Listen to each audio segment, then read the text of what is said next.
지난 시간에는 각기둥에 대해서 알아보았습니다. 각기둥이 무엇인지 다시 한번 정리해 볼게요. 각기둥은 우선 밑면이 두 개입니다. 밑면이 두 개. 그리고 이 밑면은 다각형이죠. 다각형으로 되어 있는 밑면이 두 개입니다. 그래서 이런 각기둥은 어떤 특징을 가지고 있었냐면 옆면이 직사각형, 그리고 밑면이 서로 평행이었어요. 지난 시간에 여기까지 공부를 했었습니다. 오늘은 이제 각기둥에 대한 두 번째 시간인데 먼저 1번 문제를 볼게요. 각기둥의 이름을 알아보자고 했습니다. 여기 아이들이 가지고 있는 이런 입체 도형을 모두 각기둥이라고 부릅니다. 각기둥의 특징을 다 가지고 있어요. 밑면이 두 개이고 평행해요. 그리고 옆면은 모두 직사각형이죠. 그런데 이 각기둥의 각각의 이름을 알아보자고 했어요. 그럼 아래 문제를 살펴볼게요. 첫 번째 동그라미. 각기둥의 두 밑면을 찾고 그 둘레를 색연필로 따라 그어보라고 해서 한번 해볼게요. 각기둥의 두 밑면을 찾고 요것과 요거죠.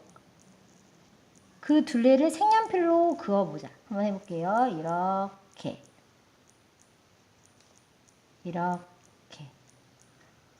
이번에는 나도 각기둥의 밑면을 찾고 둘레를 그어볼게. 마지막 다도 각기둥의 밑면 두 개를 찾은 후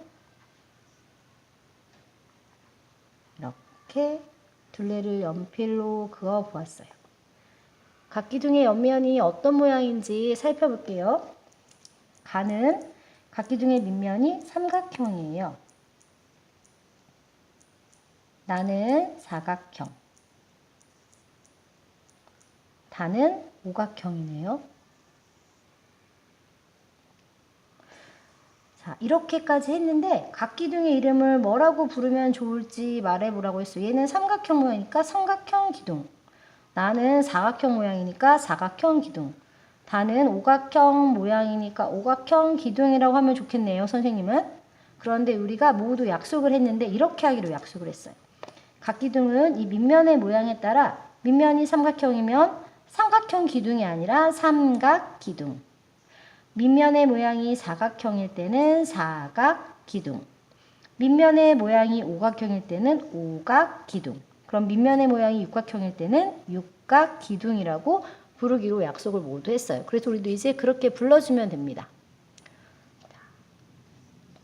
2번 여러 가지 각기둥을 살펴보고 각기둥의 구성 요소를 알아보자고 했어요. 지금 가, 나, 다의 각기둥은 가는 삼각기둥, 나는 사각기둥, 다는 오각기둥이지요. 먼저 첫 번째, 면과 면이 만나는 선분. 우리 면과 면이 만나는 선분을 뭐라고 부르는지 아마도 배웠을 겁니다. 5학년 때 나왔을 거예요. 면과 면. 면과, 여기 면이 보이지요? 면이 만나는, 자, 여기서 만났지, 여기서. 만나는 요 점. 이 선을 우리가 이렇게 불러요. 모서리라고 부릅니다. 모서리는 면과 면이 만나는 선분을 의미해요. 모서리는 여기에만 있는 게 아니에요. 이 면과 이 면이 만나는 여기에도 있고 이 면과 이 면이 만나는 여기에도 있어요. 이렇게 생긴 것들이 모두 모서리인데 지금 가는 모서리가 몇 개냐고 물어본 거죠. 그러면 위에 3개, 아래 3개, 옆에 3개, 그러니까 9개. 나는 위에 4개, 아래 4개, 옆에 4개, 12개. 다는 위에 5개, 아래 5개, 옆에 5개 해서 15개가 됩니다. 면과 면이 만난 이 선분을 모서리라고 부른다는 것. 이번에는 선분과 선분이 만나는 점에 대해서 얘기를 하고 있어요. 선분과 선분이 만나는 점은 선분과 선분이 만나는 이 점. 선분과 선분이 만나는 이 점. 이런 점들을 무엇이라고 부르냐 하는 건데 이런 점들을 뭐라고 부르죠? 그렇지. 얘네들은 꼭지점이라고 부릅니다. 지금 두 번째 문제는 선분과 선분이 만나는 점, 다시 말해서 꼭지점이 몇 개냐는 문제예요. 그럼 찾아볼게요. 꼭지점. 가는 위에 3개, 아래 3개, 합이 6개. 나는 4개, 4개, 8개.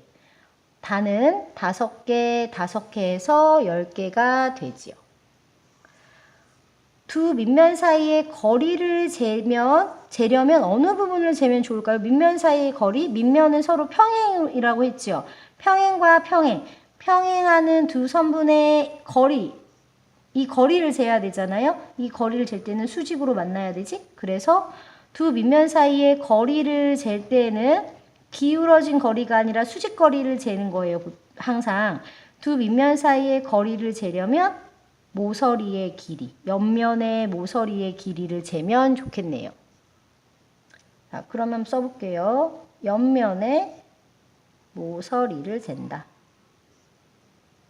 또는 이 점과 이 점의 거리를 재면 되죠. 그러니까 대응하는 대응점의 거리를 잰다. 뭐 이 정도로 정리해 볼 수 있겠습니다.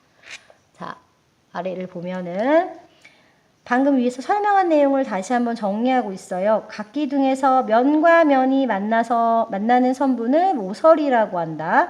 그리고 모서리와 모서리가 만나는 부분을 꼭지점이라고 합니다. 그리고 한 가지는 설명을 안 했는데 두 밑면 사이의 거리, 이 거리를 높이라고 합니다. 아까 이 평행한 두 면에 직각의 거리를 재라고 했기 때문에 이런 식으로 지금 직각 표시가 되었죠. 이 직각의 거리를 높이라고 합니다. 이 점을 꼭지점, 이 선분을 모서리, 그리고 밑면과 밑면의 수직 거리를 높이라고 불러요. 자, 3번 문제 볼게요. 육각기둥의 겨냥도가 뭐였더라? 맞아요. 겨냥도는 보이는 곳은 실선으로, 보이지 않는 부분은 점선으로 표현한 이런 것을 겨냥도라고 불렀죠. 육각기둥의 겨냥도에서 모서리는 파란색으로, 꼭지점은 빨간색으로 표시한 다음 모서리와 꼭지점이 몇 개인지 세어보라고 했어요. 지금 육각기둥의 겨냥도예요. 모서리를 파란색으로 하라고 했으니까 선생님 해볼게요. 모서리는 여기, 자, 위에 6개, 그리고 아래 6개, 그리고 옆에 6개이죠. 그래서 모서리의 개수는 6개. 이번에는 꼭지점을 빨간색으로 표현해 볼게요. 꼭지점은 모서리끼리 만난 부분이에요. 여기 하나, 둘, 위에 6개, 아래 6개. 6개죠.